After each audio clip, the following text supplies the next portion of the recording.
নিজের স্বামীকে ফিরিয়ে আনার জন্য, স্বামীর জীবন থেকে ওই শনিটাকে সরানোর জন্য। এবার তো তোকে শক্ত হতেই হবে রে মা।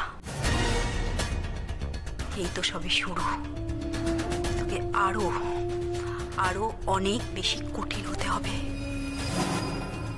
আর এর পরেও যদি ও না যায়, ও যদি আবিরকে না ছাড়ে, ওকে পৃথিবী থেকে সরিয়ে দিতে হবে। ঠিকই বলেছি রে মা।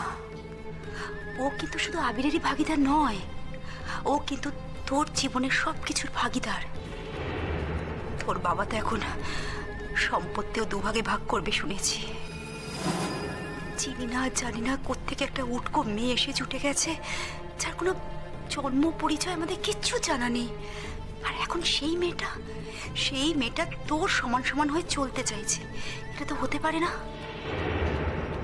তুই বুঝতে পারিস না মা, তোর বাপি এখন তোর থেকে বেশি ওই মেয়েটাকে ভালোবাসে। তুই বুঝিস না? বুঝি মা, সব বুঝি। আমার সহ্য হয় না রে মা, আমার সহ্য হয় না। বুকের ভেতরটা ফেটে যাচ্ছে, মনে হয় সারা গায়ে আমার আগুন ধরিয়ে দিয়েছে কেউ। আর আমার কি হয় তুমি সেটা জানো না? সেই জন্যই তো বলছি রে মা, শক্ত হাতে এবার তোকে হাল ধরতে হবে। দেখুন সম্পূর্ণ এপিসোড জি5 এ। শালুক, আমার মন বলছে যে আজকে আমি ঘুমের মধ্যে খুব ভালো স্বপ্ন দেখব। কি স্বপ্ন দেখবে ভেবেলটা? সারা রাত আমাদের পুরনো দিনগুলোর কথা স্বপ্নে ফিরে ফিরে আসবে। তোমার সঙ্গে প্রথম দেখা, তোমার সঙ্গে ঝগড়া, তোমার সঙ্গে ভাব, তোমার সঙ্গে খুনসুটি, তোমার সঙ্গে নৌকায় দূর দূরান্তে পাড়ি দেয়া। আর তারপর আমাদের বিয়ের পর আমাদের ভালোবাসাবাসি সব স্বপ্নে আসুক শালুক। আমি সেটাই চাইছি।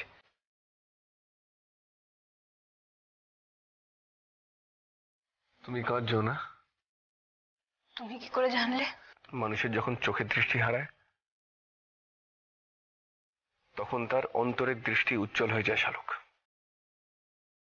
আর সেই দৃষ্টি দিয়ে মানুষ এত কিছু দেখতে পায়, এমন কিছু দেখতে পায় যেটা তার চোখের দৃষ্টি দিয়ে সে কোনোদিন দেখতে পায় না। ওটাই আমি কাঁদছি না।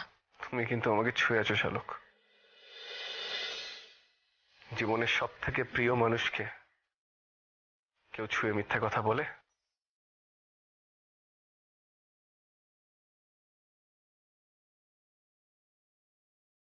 তাও স্বীকার করলে যে তুমি আমার সব থেকে প্রিয়জন। স্বীকার করি বা না করি,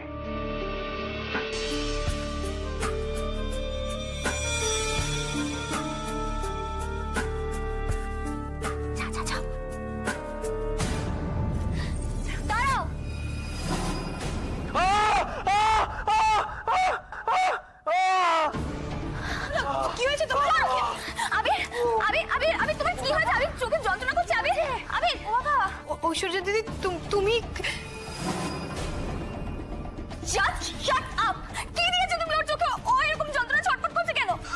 আমি শুধু এই ওষুধটা দিয়েছি। ঐশ্বর্য দিদি, ওষুধ তুমি দিয়েছো? ওষুধ সিস্টার কোথায়?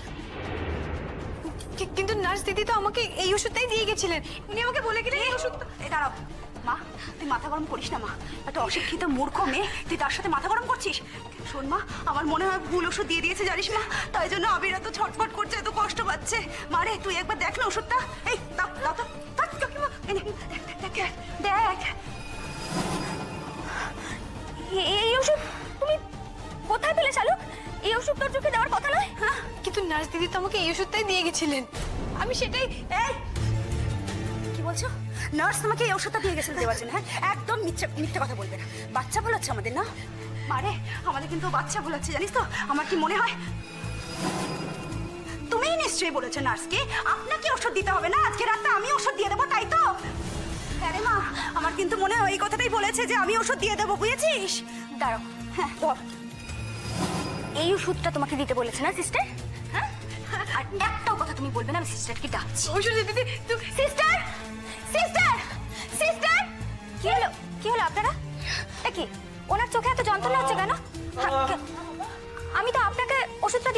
বলেছিলাম, আপনি দিয়েছেন ওষুধটা? আমি আমি আমি দিচ্ছিলাম, কিন্তু ওনারা এসে বললেন যে এটা নাকি ভুল ওষুধ, এটা নাকি দিতে নেই। সিস্টার, আপনি আপনি ওকে এই ওষুধটা দিতে বলেছিলেন, কিন্তু এই ওষুধটা তোর চোখে দেওয়া হয় না, আমরা তো অন্য ওষুধ দিই। এই ওষুধটা আপনি কোথায় পেলেন? আমি তো আপনাকে এটা দিয়ে যাইনি। আপনি আপনি তো এটাই রেখে গেছিলেন, আপনি তো এই ওষুধটাই দিতে বলে গেছিলেন। এই তো আমি তো আপনাকে এই ওষুধটা দিতে বলেছিলাম, আপনি এটা কোথা থেকে পেলেন? আর এটা চোখের পক্ষে কত ক্ষতিকারক আপনি জানেন? আপনি এটা দিয়ে ফেলেছেন, কত বড় একটা সর্বনাশ করে ফেলেছেন জানেন?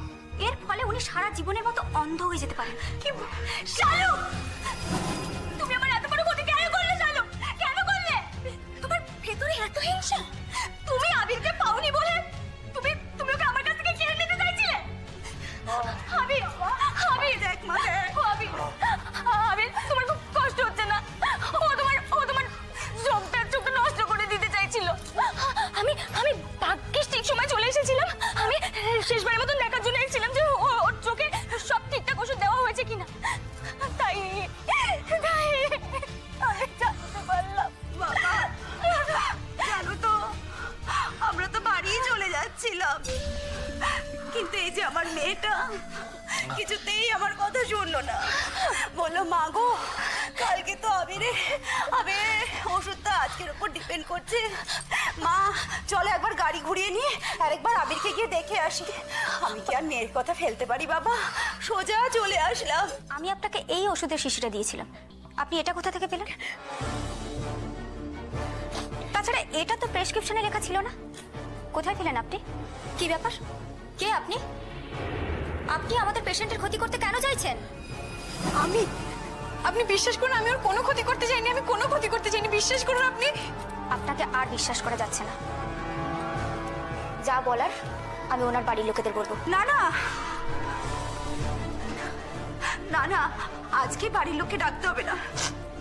আপনি বরং একটা কাজ করুন, কালকে এখন সব ভালোই ভালোই মিটে যাবে, আমার জামাইয়ের চোখটা ঠিক হয়ে যাবে, তখন বাড়ির লোককে ডেকে সব কথা বলবেন, ভুলবেন না কিন্তু। হ্যাঁ, ছি শালুক, ছি, তুমি আমার এত বড় ক্ষতি করতে পারলে? এই তুমি আবিরকে ভালোবাসো তাই না? আবির, আজ যদি তোমার চোখে সত্যি কোনো ক্ষতি হয়ে যায় তাহলে তো সারা জীবনের মতো তুমি অন্ধ হয়ে যাবে, আর ও এটাই চায়। ছি শালুক, ছি, তুমি আবিরের এত বড় ক্ষতি করলে। ওর চোখে নিশ্চয়ই ওষুধটা কোনো ক্ষতি করেছে, না হলে যন্ত্রণা এতটা ছটফট করতো না। আবির, আবির দেখো বাবা, কি কাণ্ডটাই না আজকে ঘটে যাচ্ছিল। দেখো, আজকে যদি ঠিক সময় না আসতাম, ওই মেয়েটার কাছে তোমার কোনো মূল্য নেই। তুমি যদি মরে যাও তাতে ওর কিচ্ছু এসে যায় না বাবা। কি সাংঘাতিক কাণ্ডটাই না আজকে ধরে পড়ে যাচ্ছিল বলো। যদি আমরা ঠিক সময় না আসতাম, তবে আমরা ধরিনি, ওই নার্স ধরেছে। যা করার উনিই করবেন, আমরা কিন্তু এটা কিছুতেই ছেড়ে দেবো না বাবা, তুমি কিচ্ছু চিন্তা করো না। কিন্তু কিন্তু কিন্তু আমি ওষুধ পাবো কোথা থেকে? আমি তো আর বাইরে থেকে ওষুধটা কিনে আনিনি। আমাকে তো উনি যে ওষুধটা দিয়ে গেলেন আমি সেটাই দিয়েছি, আমি তো আর বাইরে থেকে ওষুধ কিনে আনিনি। খবরদার, একদম মিথ্যে কথা বলবেন না। আমি তখন থেকে দেখছি আপনি মিথ্যে কথা বলেই যাচ্ছেন। তাছাড়া আপনার সাথে তো আর কোনো কথাই নয়, যা বলার আমি ওনার বাড়ির লোকেদের বলবো। বেরিয়ে যান, আপনাকে আর এখানে থাকতে দেওয়া যাচ্ছে না। বেরিয়ে যান বলছি।